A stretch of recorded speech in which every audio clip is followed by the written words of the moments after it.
Bab 685. Yang bergaun polos itu. Pemilik pena Tao.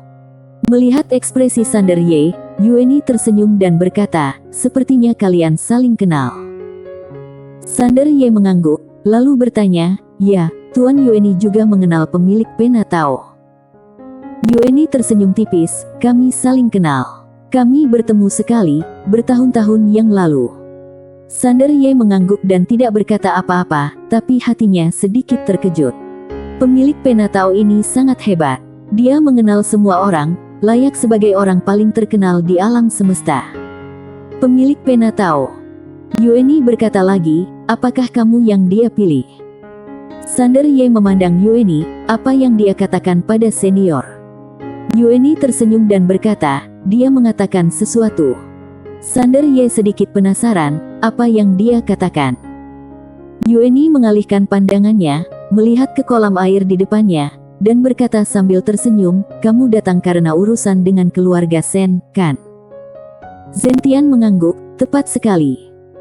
Yueni berkata dengan tenang, "Jangan khawatir, tanah kuno tidak akan terlibat dalam masalah ini kali ini." Zentian merasa lega. Tentu saja, dia lebih penasaran. Dia sebenarnya pernah mendengar tentang pemilik pena Tao yang Master Yueni di depannya bilang pernah bertemu satu sama lain. Kali ini, Yueni berkata lagi, "Tuan Ye, bisakah kita bicara berdua?" Sander Ye sedikit terkejut. Zentian dan Nancy Zhen saling memandang lalu mundur. Orang tua di belakang Yueni juga perlahan mundur. Hanya tersisa dua orang di lapangan. Yueni perlahan menoleh untuk melihat ke arah Sander Ye. "Buku catatan Wan ada di tanganmu." Sander Ye mengangguk. Yueni tersenyum dan berkata, "Pemilik pena Tao tidak hanya memilihmu, tapi dia juga memilihmu. Bisakah kamu memberitahuku alasannya?" Sander Ye berkata dengan tenang, "Mungkin karena keluargaku sangat kuat. Dia sebenarnya sangat sadar diri. Pemilik pena Tao dan Wan memilihnya bukan karena bakatnya yang luar biasa. Mereka merasa dia bisa sukses, karena orang-orang di belakangnya cukup kuat. Kalau tidak, meskipun itu jenius super, kedua orang ini mungkin tidak akan melirik. Karena mereka berdua telah melihat terlalu banyak orang jenius super." Yueni memandang Sander Ye dan tidak berkata apa-apa. Sander Ye tersenyum dan berkata, "Apalagi yang ingin kamu tanyakan, Tuan Yueni?" Yueni berkata, "Apakah kamu sudah membaca buku catatan itu?" Sander Ye menggelengkan kepalanya. Yueni bertanya lagi, "Apakah ada anggota keluargamu yang melihatnya?" Sander Ye melirik Yueni dan berkata, "Mereka sepertinya tidak membutuhkannya." Yueni memandang Sander Ye dan secara alami memahami arti kata-katanya. Keduanya hanya saling memandang. Setelah beberapa saat, Yueni tiba-tiba tersenyum dan berkata, "Tuan Ye, kamu sangat percaya diri. Tahukah kamu bahwa meskipun kamu adalah orang yang dipilih oleh majikan pena Tao dan Wan, itu tidak berarti kamu bisa begitu percaya diri."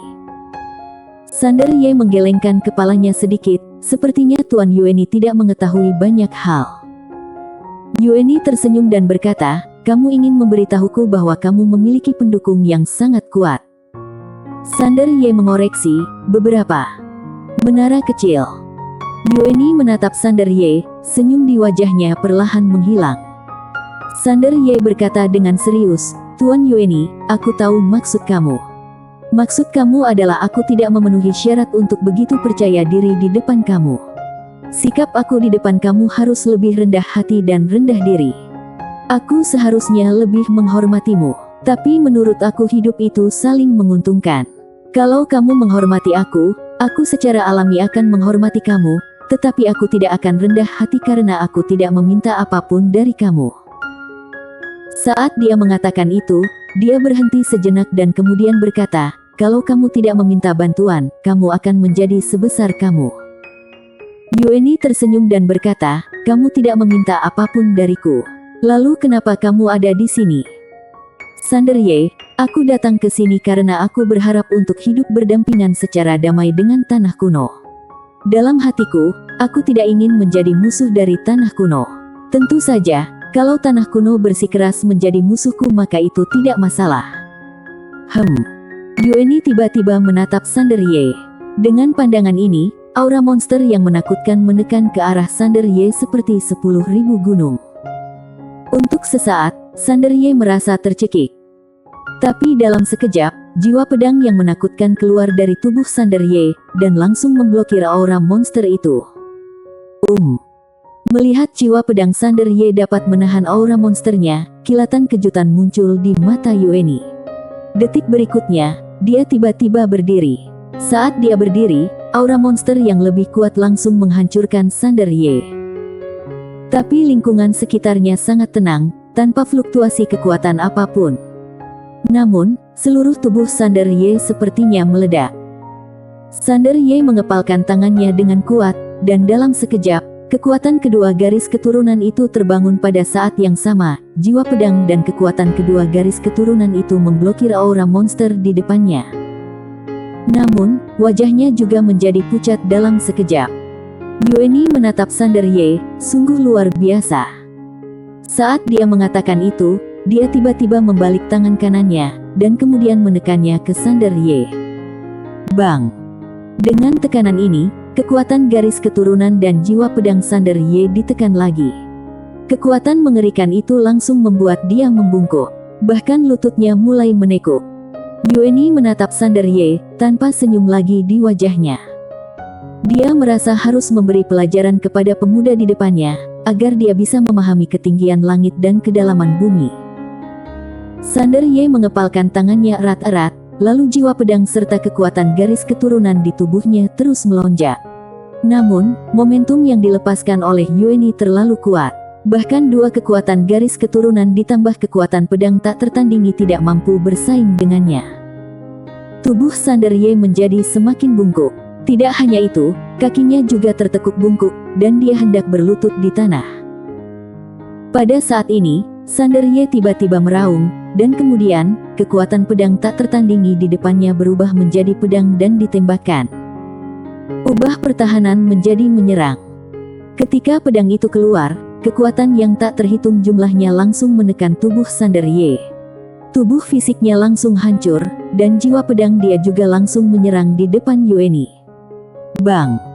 Saat cahaya pedang meletus, Yueni mundur ratusan kaki, ruang serta waktu di sekitarnya langsung hancur pada saat ini. Pergerakan di sini segera menarik monster yang tak terhitung jumlahnya, dan segera, aura monster yang menakutkan melonjak menuju area sekitar seperti membludak.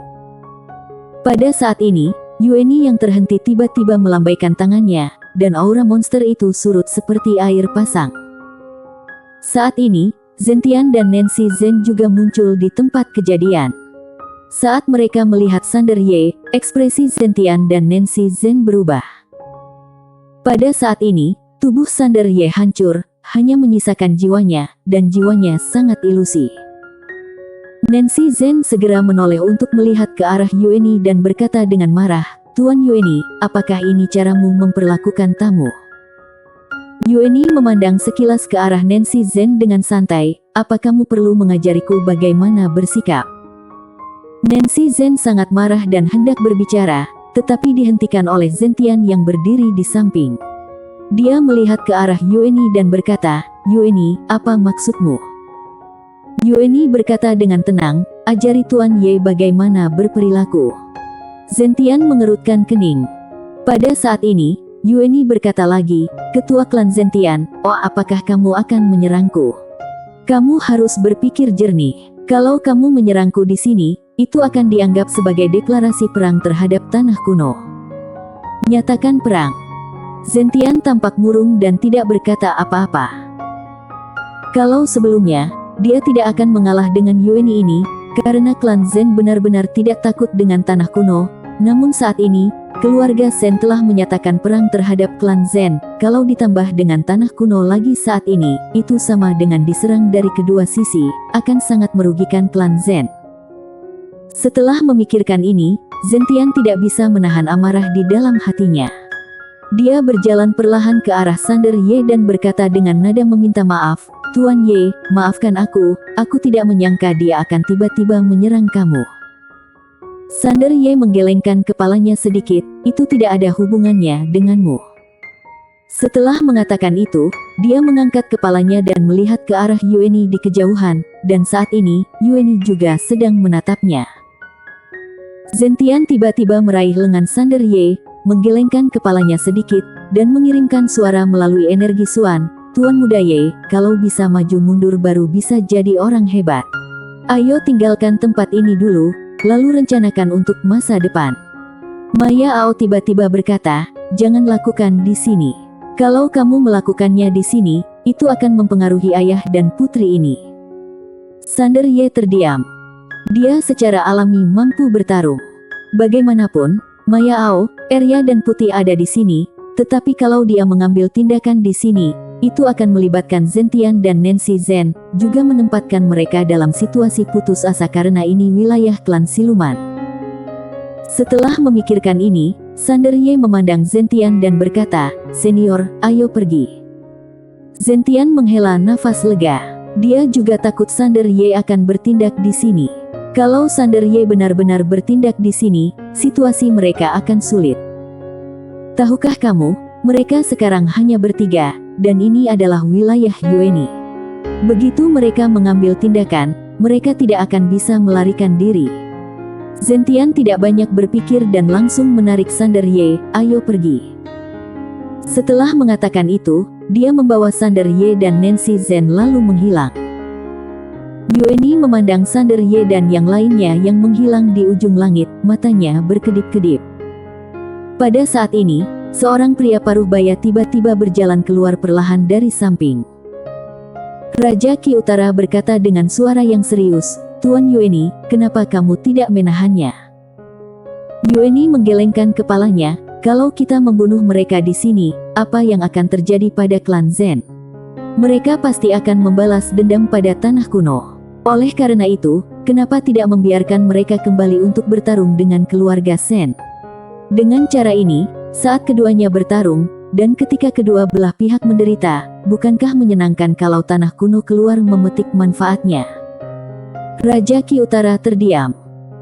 Dia tahu bahwa tindakan Yueni yang paling bermanfaat bagi tanah kuno, tapi niat sebenarnya adalah menahan Sander Ye dan yang lainnya di sini karena ini adalah kesempatan terbaik mereka. Yueni menoleh untuk melihat Raja Qi Utara yang diam. Raja Qi Utara segera memulihkan pikirannya, kemudian berkata, "Siasat Tuan Yueni sempurna, aku mengagumi Karnu." Yueni tertawa kecil, "Raja Qi Utara, tolong jangan bicara omong kosong, pergilah. Lebih perhatikan klan Zen dan keluarga Sen." Raja Qi Utara mengangguk sedikit, lalu berbalik dan pergi. Yueni melihat ke langit di kejauhan dan mencibir, "Beberapa pendukung. Konyol." Setelah mengatakan itu, dia hendak berbalik dan pergi, tetapi pada saat ini, langkah kaki tiba-tiba terdengar di belakangnya. Yueni mengerutkan kening, dia berbalik dan melihat, tidak jauh dari situ, ada seorang wanita berjalan di sana dengan bergaun polos. Bersambung.